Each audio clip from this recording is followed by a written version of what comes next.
Hai, masih bersama saya, Mr. Z, bicara.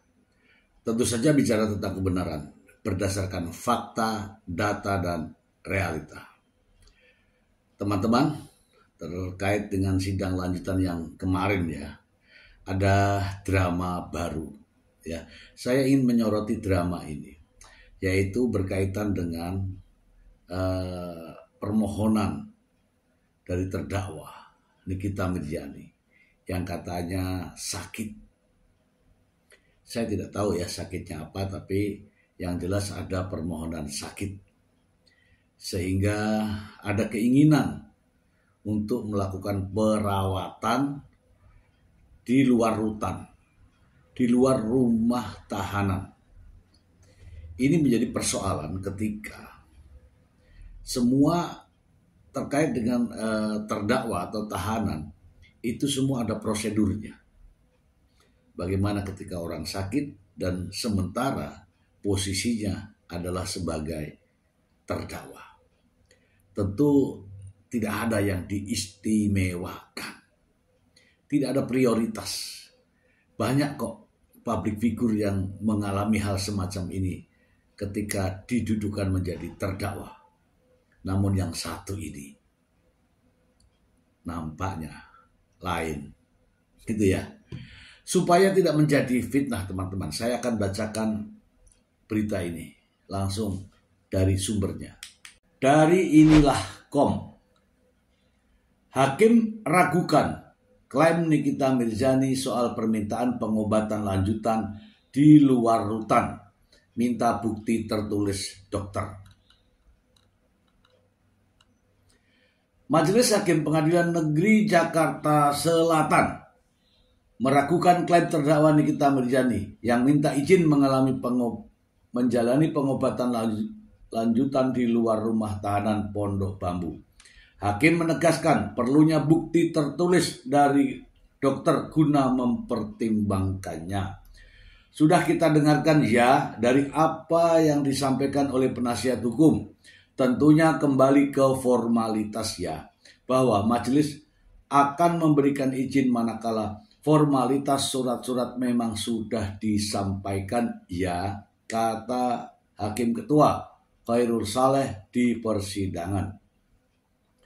Pihak Nikita awalnya meminta agar ada keringanan untuk melakukan pengobatan lanjutan di luar rutan usai mengeluh sakit gigi. Permintaan yang disampaikan penasihat hukum Usman Lawara itu diklaim juga berdasarkan rekomendasi dokter usai Nikita memeriksakan kondisi kesehatannya beberapa waktu lalu. Meski begitu, hakim tentu tak bisa percaya begitu saja, mengingat belum adanya surat dari dokter yang dilampirkan oleh pihak Nikita Mirzani.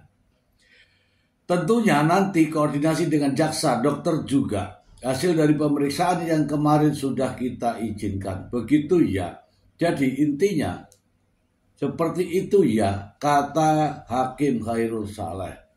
Jadi selama belum ada permohonan dari dokumen-dokumen yang mendukung, majelis belum bisa memberikan jawaban. Begitu ya. Majelis hakim pun mempersilahkan pihak Nikita untuk segera melampirkan surat tertulis dari dokter. Mereka menegaskan permintaan pengobatan lanjutan akan dipertimbangkan bila disertai alasan kuat.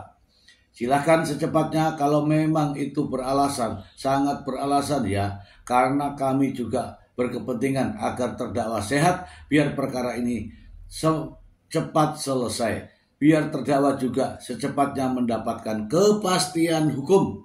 Begitu ya, lanjut hakim. Sebelumnya, penundaan persidangan Nikita Mirzani dalam kasus pemerasan dan tindak pidana pencucian uang sempat ditunda dan juga memunculkan kecurigaan majelis hakim. Penyebabnya adalah sakit gigi yang dikemukakan. Alasan sakit gigi yang dikemukakan Nikita tak disertai surat resmi dari dokter. Oke, kita bahas yang ini ya teman-teman. Kita bahas ini, penting ini. Nah teman-teman, nampaknya ini drama ya, drama baru ya. Saya tidak tahu nih Minggu lalu sakit gigi, sekarang ingin dioperasi karena pengapuran. Saya heran ya. Tapi jangan lupa teman-teman, hakim jelas memiliki naluri sebagai seorang hakim, dan hakim tahu ketika kelakuan daripada terdakwa.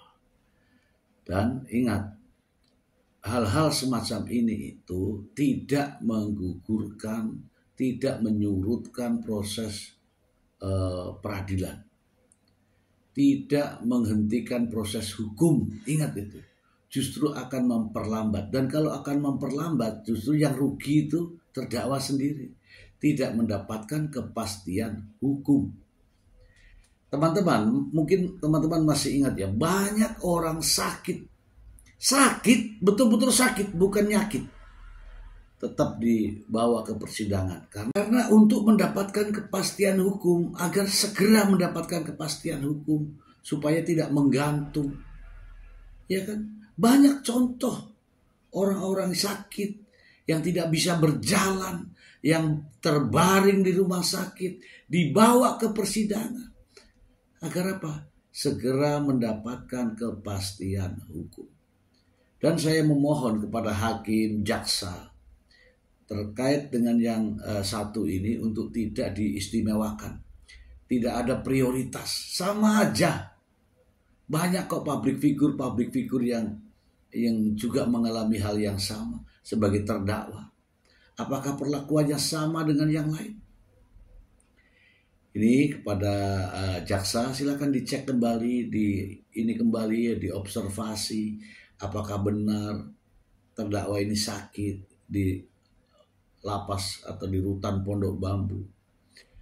Pada hakim juga silakan dicek surat-surat terkait dengan permohonan rekomendasi dari dokter, apakah benar dokternya memberikan keterangan ini. Jangan sampai Pak Hakim, ini hanya sebagai alasan. Yang jelas, sidang harus dijalankan untuk terdakwa mendapatkan kepastian hukum. Itu saja Pak Hakim. Semoga Pak Hakim mendengarkan ini dan jaksa juga mendengarkan ini.